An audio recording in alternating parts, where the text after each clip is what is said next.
I'm Glenn Garland, and this is Editors on Editing. William Hoy has edited such amazing spectacles as iRobot, The Fantastic Four, 300, and Watchmen, while Stan Salfas edited such incredible film and television as Matt Reeves' Let Me In, Steven Soderbergh's The Underneath, the pilots for Felicity and Alias, the last two of which he was nominated with the Eddie Award. Together, they have just finished editing one of the most highly anticipated films of this summer, Dawn of the Planet of the Apes.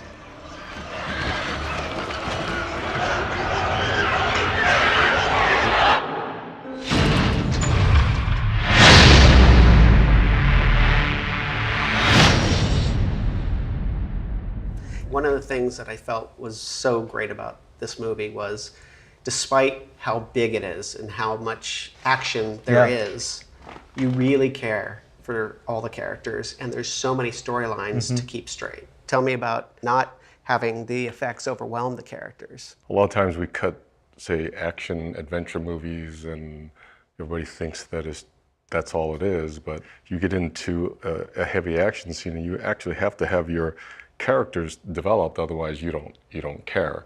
We did a tremendous amount of creating more shape to the story and deepening the story in character too, like for instance the son, Blue Eyes. We changed so many character beats for him over the course of editing, you know, and there was so much rethinking of how do we make that character richer and deeper. There was a lot of subtext to all the characters. You know, there's a lot of layers to them. They're not simple. They're in some ways more layered than a lot of other movies that, you know, are with human characters. Yeah, exactly. I think one of the blessings and one of the curses of mocap is that you can actually change certain characters and just capture just that moment that you need just to give that scene just that little bit that you say, I wish I had this when you're putting something together. This whole through idea could work.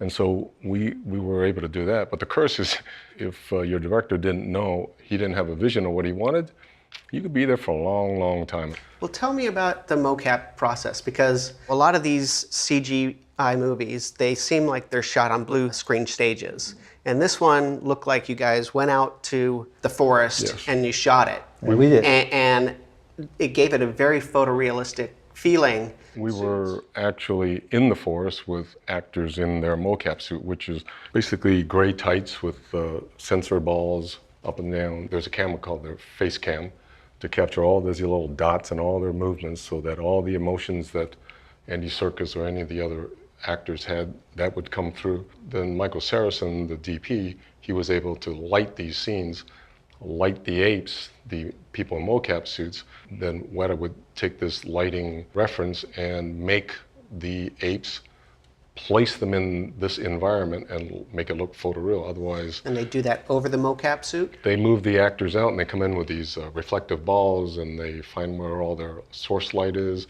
They can also tell when we go in and we're looking at, say, shots for lighting when the visual effects starts coming in, we compare it to what the lighting looked like on Andy's face when we shot the dailies.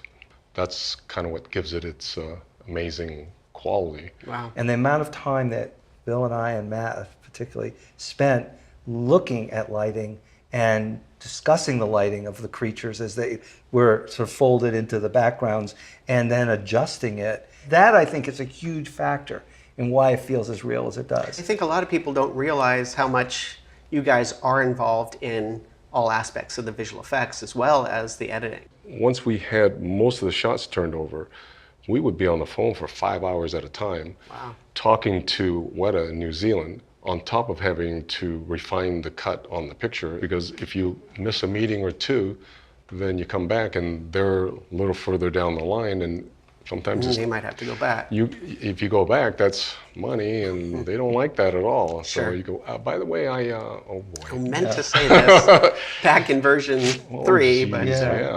You know, I'd love to be in the other room doing just refining editing, and doing more cut, or grabbing Matt and say, hey, look at this cut. You know, the idea of sort of making a scene sort of play exactly the way you think it's ultimately going to play in the cut before you've seen any kind of assembly at all, it is a very risky and kind of hair-raising prospect. And we had to do that while we were putting the first cut together So it was there was just a tremendous amount of things to kind of balance out. And how often did you then go back? Batting average, we did pretty good. I mean, I think very rarely did we go back. Usually on visual effects pictures, you would pick some keystone shot, meaning this shot is going to show the look of a scene. But we also have shots that we want to look and see what Caesar's going to look like. We want to see what Maurice is going to look like. So we have in our heads as we're going forward in the edits to figure, okay, he's going to look like this, so if I use this angle, it's probably going to be better than this. It's literally $60,000 a shot. And the shot length is 7 seconds. So if you go 8 seconds, then it's 2 shots. Yeah. So that's $120,000. So it adds up pretty quick. There are scenes that as we went on, we modified it because of character or we felt certain things weren't working. So I'll call these Frankenstein scenes because we really had to put things together in the craziest way. I mean, it's not evident at all, which is the best thing about it, that it just seamlessly flows through.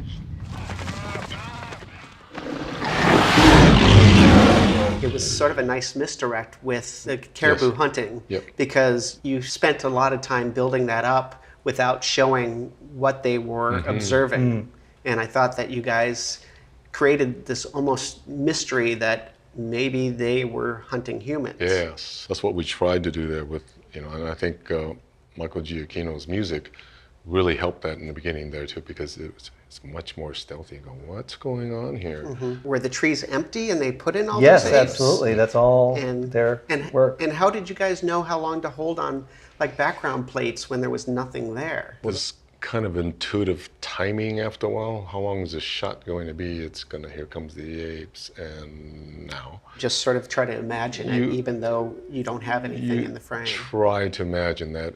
You leave it slightly long, but when I'm saying long, maybe you had half a second on the head at the very most. Wow. You do have some live action. I mean, for instance, when the guy jumps onto the bear, that's a stuntman going off a ramp in the woods. That was used as the basis for that motion. Whereas when Caesar jumps on the tree with his son, that's from the mocap stage. So you guys took a lot of time creating sympathy for the apes, especially in the first act. And I was wondering, was there pressure on you guys to make that faster? When the studio saw the picture, they all loved the picture. So they were very supportive. The very first screening, You have to hand it to the major studio for treating it this way too, because it's a silent movie for a long time. You look at it and you go, wow, this is a major studio movie. This is amazing. Well, I thought that was really effective, that there's no words spoken for probably 15 minutes. That's right. Right.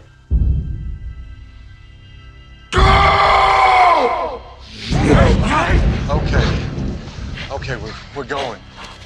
Hearing it, it felt so raw and so honest right there.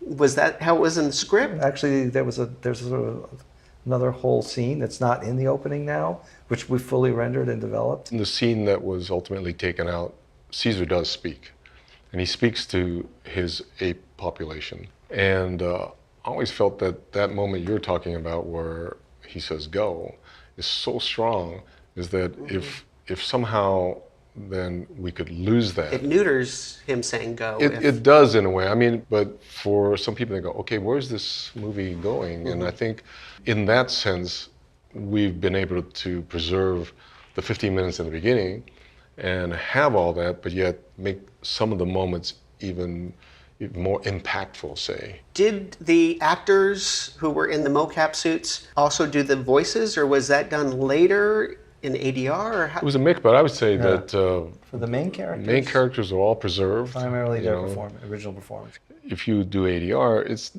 as good as some actors are at ADR. It's not quite the same because the recording quality is going to be slightly different, or whatever the reason is. And Matt loves production sound. I do too, because I just think if there's any way for the sound people and the mixer to save it, and they did. Yeah, I would say most of Andy's performance and Toby's performance. Of course, for sure. Maurice is a real orangutan.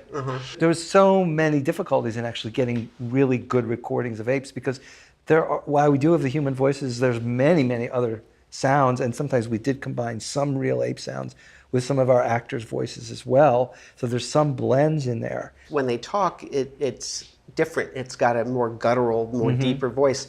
Apes! Do not want war! Do not come back. Is that something that Toby and Andy did on set? Yeah, basically, that's Wow. them, yes. A nice scene was when Malcolm came into the ape camp for the first time. The way that it was cut together and designed was really effective because you really felt like everything was from his perspective, so it was almost from your perspective as an audience. Mostly what you'll hear on the track is Jason's breathing. So that you're in Jason's point of view from an audio point of view as well. So not just visually, Yeah, you know. yeah, seeing exactly. A lot of that is Jason Clarke coming into Ape Village with guys in gray mocap suits. He was all covered in mud, and so his hands were all cut up from that day. He did like 12, 13 takes where he came out and he slammed himself down in the mud. Oh, when they hit him Yeah, down. he threw himself down. But he threw himself So down. violent. He was basically exhausted and he was tired, and it shows. And he pops up and he has this wide-eyed, and it works because he's actually not looking at anything. All the population of the apes that you see in that scene, it wasn't They're there. not there. We went out and shot a lot of the extra apes, and they began to populate it. And they would continue to show us what the apes are going to look like and where they were going to lay, and if we had any adjustment, then we say we want to see more bit more depth, depth. and can we have them part a little later and do the reveals, and when Caesar comes out, we want him to be stationary. Those are the kind of things you take care of in a review and Yeah, talk you're about. literally So staging it's the almost shot. like animation where you're sort of, you Absolutely. know, Yes. working backwards.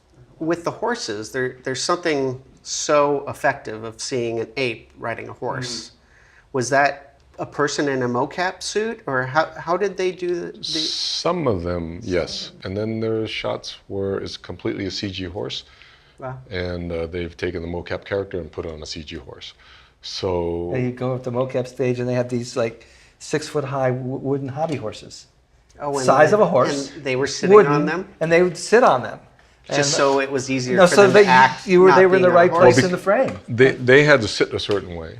You know, like when Koba's because- when he's in the battle, the grips were pulling him across and the camera was following him across. The wooden horses on wheels. Yeah. You know that scene where they're all lined up out in front of the colony? That's a bunch of guys sitting on ladders. You know, guys in pajamas on ladders.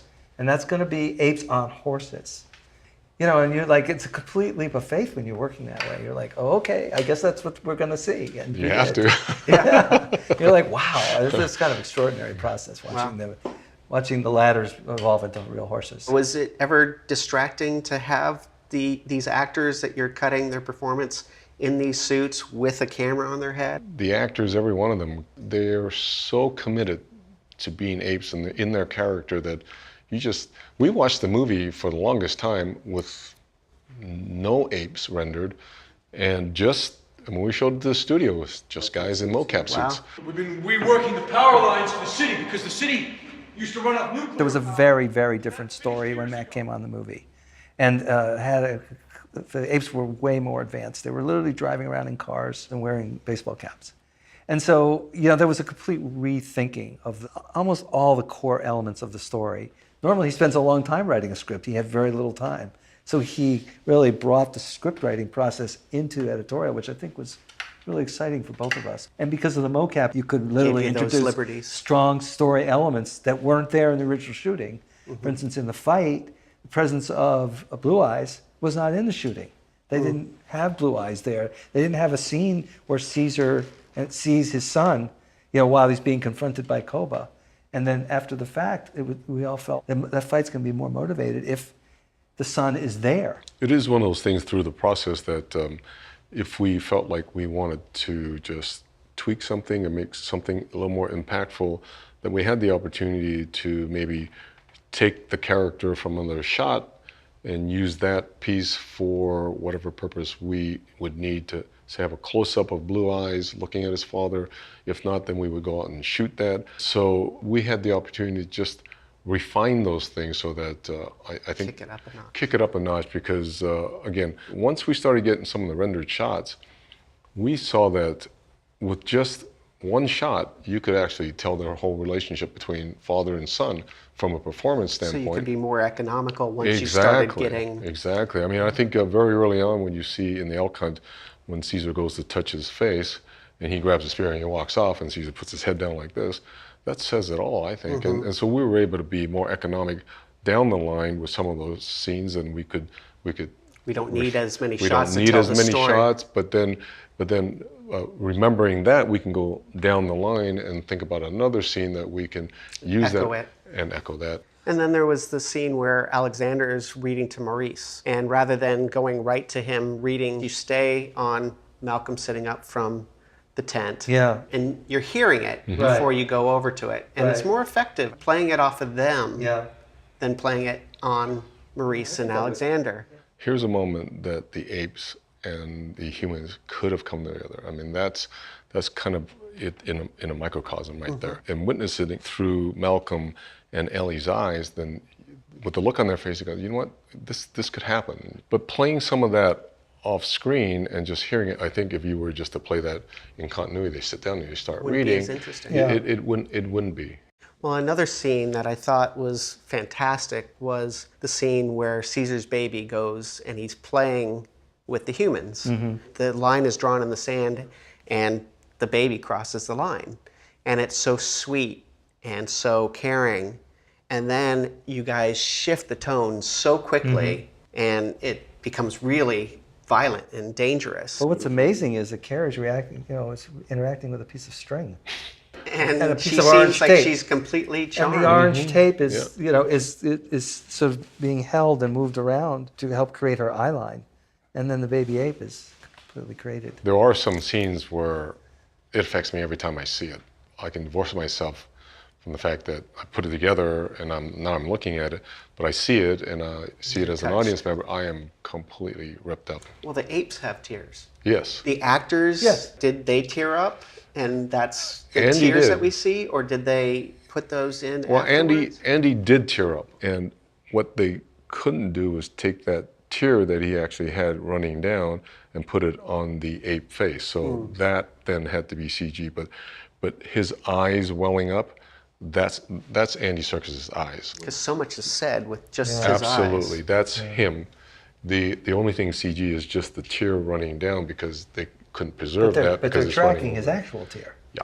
It's not like an added tear. So there's very little like changing of performance. I find that if you guys did manipulate that, it wouldn't feel as organic. That's exactly right. Yeah, no, I think that's one of the reasons why the movie is sort of extraordinary. I mean, Andy Serkis, that's him. If you look at it side by side, what he was in the mocap suit and what he ended up being rendered, that's his performance. I can't tell the number of times that Weta would submit an animation and we look at it and we go, okay, put Andy up, split screen. Let's watch, and we'll watch simultaneously. Let's watch the animation and watch Andy. What's different about what Andy's doing that makes it more emotional than what the animation is doing? And sometimes it would be the slightest thing, the amount of the fat raising in of his his- eye, in his eyelid or something, that it was sort of quivering instead of not quivering. Or Toby, especially, like, a vein in his neck was sort of pulsating, and it wasn't in the animation. It's just like that kind of specificity and detail that, we spent a tremendous amount of time on is one of the reasons why these performances look the way they do. Sure. Well, anatomically, the ape face obviously is quite different than a human face. Sure. So we had to translate that closer to exactly what Andy was doing and make it ape-like. Were you guys editing in 3D, or did you have that on a different level, or did it inform your choices in any way? We had the new Avid software where we could switch back and forth between 2D and 3D, but we didn't have a lot because most of it was visual effects.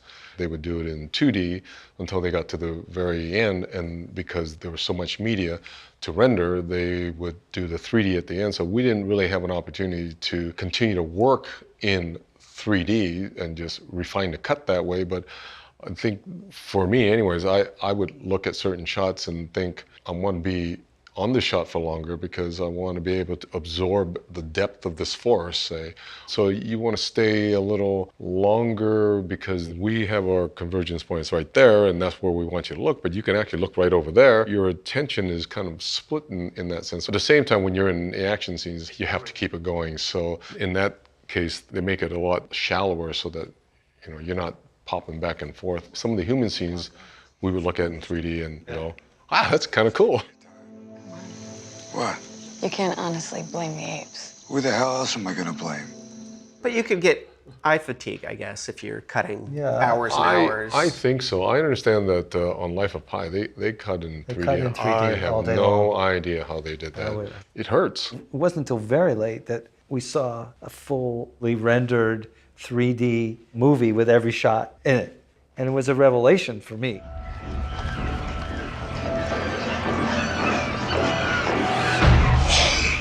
Well, one thing that I don't usually see in 3D that I thought was kind of cool was you have a dissolve in the woods. Right. That really gave some interesting depth. And, Yeah. you know, it was... And that was something that you had to figure out exactly where these different planes were going to come because in they're and out. kind of So, converging. yes, Right. much like even the subtitles.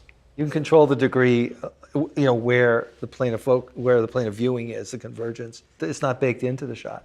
So there was some movement around that. You know, can where, push it when further we back or when we bring it in closer. reviews we go, okay, that shot looks much more believable. For instance, if we, you know, push it away from us a little bit or push it back. So we did deal with those concerns. When the apes come and attack, it was really effective the way you guys put it together. You've got the clumping of the horses and they're coming, and then the quiet of the city, and the intercutting of that was really effective. Tell me about that whole sequence. That scene went through a lot of changes. There were some story beats that were missing. We were missing the clash, we were missing the actual swing of the battle. But most of all, we were missing the characters, what you're talking about. I don't think that was evident in the very beginning. No. And so that was later modified again to the idea that we can change certain things in mocap. And that's what we ended up doing, was to cut it to background plates and say, what can we do here? And now we go and get the mocap to put in there. Very early on, we felt that if that scene just played as a gun battle scene, that's going to get tiresome really quickly. So once we're in the thick of battle, we're with the character of Blue Eyes. And did you put it into slow-mo later? We gave the indication that this is the area where we wanted to go in slow-mo. Wow. So that Koba, he attacks, and then when the grenade is launched and then hits that point, the idea was to get inside Blue Eyes' head right there and make that the horror of battle for him. And that's what that whole midsection becomes, and just take all the sound down, let the music carry the emotion of what's happening to him. And then the most amazing thing is that final shot, and it's just spinning around and everything's happening in the background, and you're just in the center of this tank. When I first met with Matt, that's the one shot that he described to me. He says, and at the end of the battle, this is what we're going to do. I go, wow, that's really bold. That shot was shot very early on, and it was one of the last shots to be done because it's such, you know, it's a very long shot. I think Weta said they did around 1,300 versions of that shot. Well, that shot, see the action. So it gives you an idea. The action within the action of the apes within that scene changed too. What were the apes doing? You know, and what was exactly happening to them? Were they charging at this point? Were the humans running?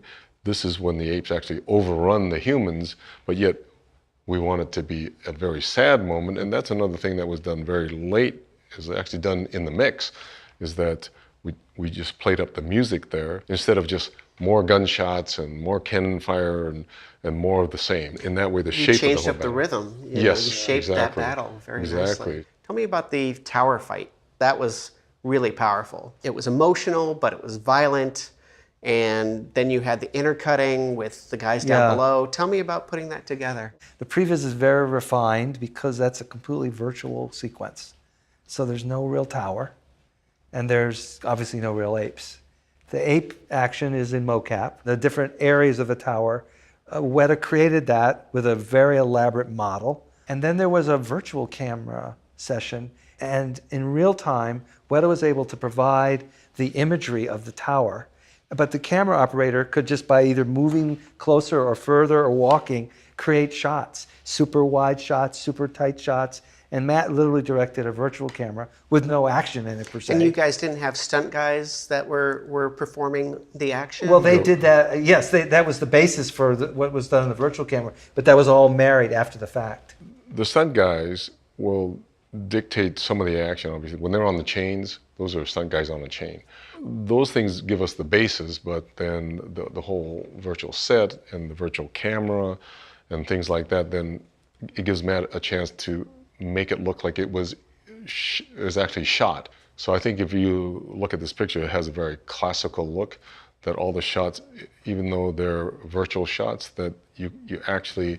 It looked like you guys were on. Yeah, that's right. Well, yeah, but no, he was very exacting about that. He said, I only want to shoot it in a way where if it were actually occurring in front of the camera and the camera could photograph it. You know, there's that wide shot in the tower fight where they're fighting and the camera's far away and you see them kind of going through the building. He said, well, that's a helicopter shot on a gyro, and it should have a slight feeling of movement the way a gyro helicopter shot would have.